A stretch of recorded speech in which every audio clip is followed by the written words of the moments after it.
All right, so today we're doing an update on our simulator rebuild project. We've been able to get our radio stack working, and I'm going to show you how I did that, and a couple upgrades along the way as well. Let's get to it.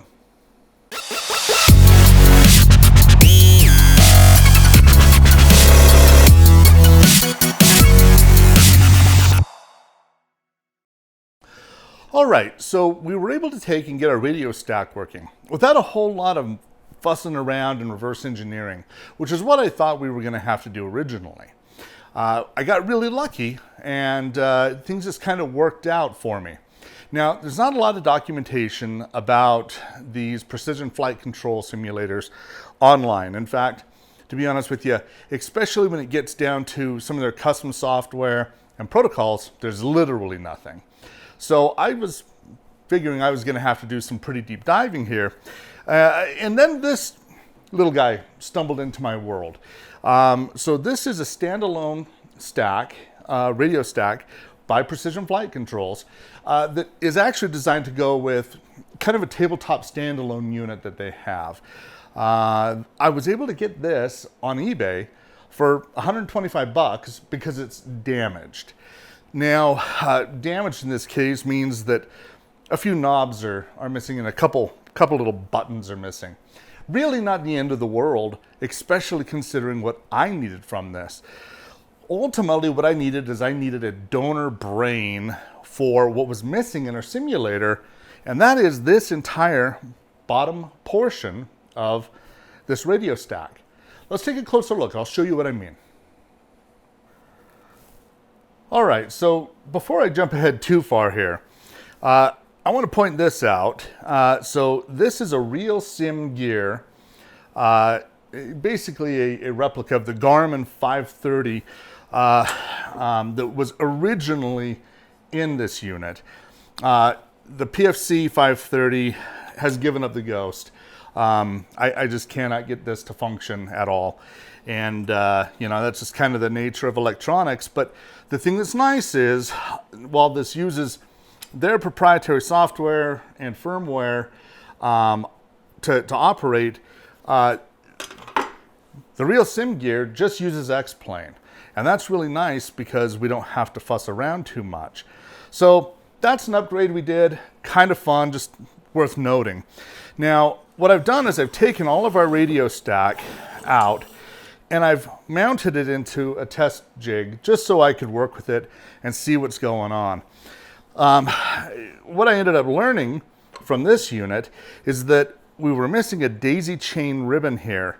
And so what I did is I created this ribbon and connected it up, and I realized, because of looking at this unit, there's only one RJ45 jack on one of these pieces, and that is the interface to our control down here. Now, this is where things kind of get fun. We'll do an up close here. Let's go ahead and bring the camera down and in. Sorry about the camera work. It's a high budget production here. So what I've done is I've just removed the side screws, and this is connected right now via a serial cable. Watch our heat sink here, not snag up. To the actual Performance Flight Control yoke and brains up there. So what I'm going to do is I'm going to go ahead and lift this off just somewhat so that you can see what's going on inside. There we go. We'll lay that down. So what they've done is they've got this little bridge, which is nothing more than a straight through RJ45 cable. And that cable, I was able to just take and reproduce, cost a few cents, just a little network crimper, and off I go. And I was able to take and use this for the simulator.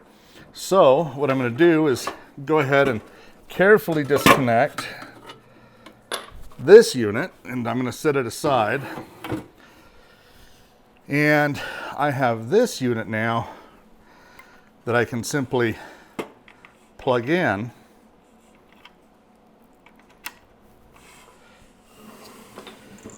There we go.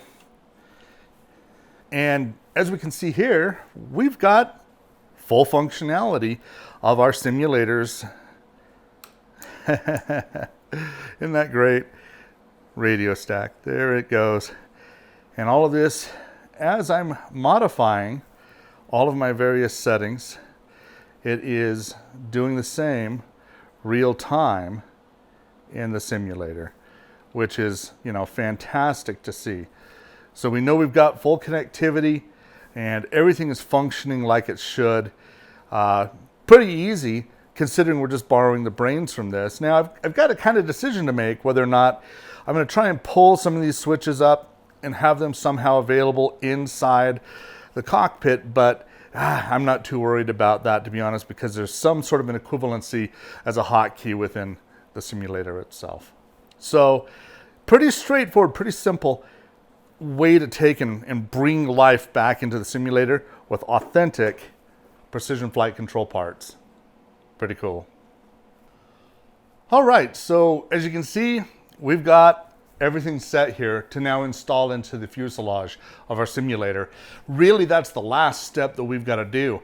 A few cable ties, a few nuts and bolts to tighten everything down, and this sucker's actually finished.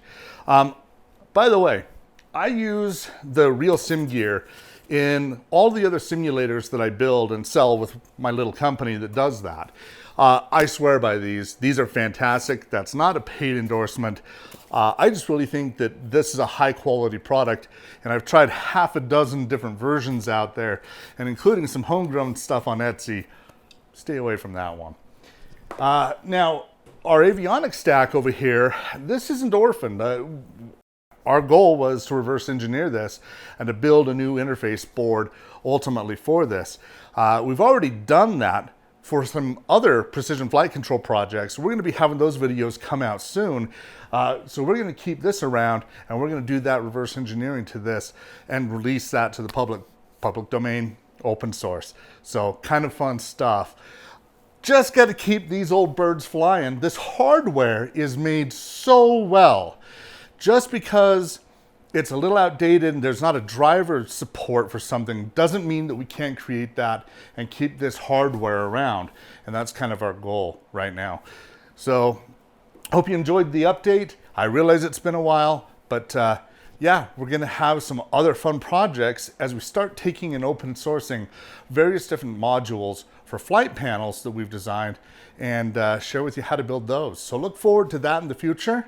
And until then, keep flying.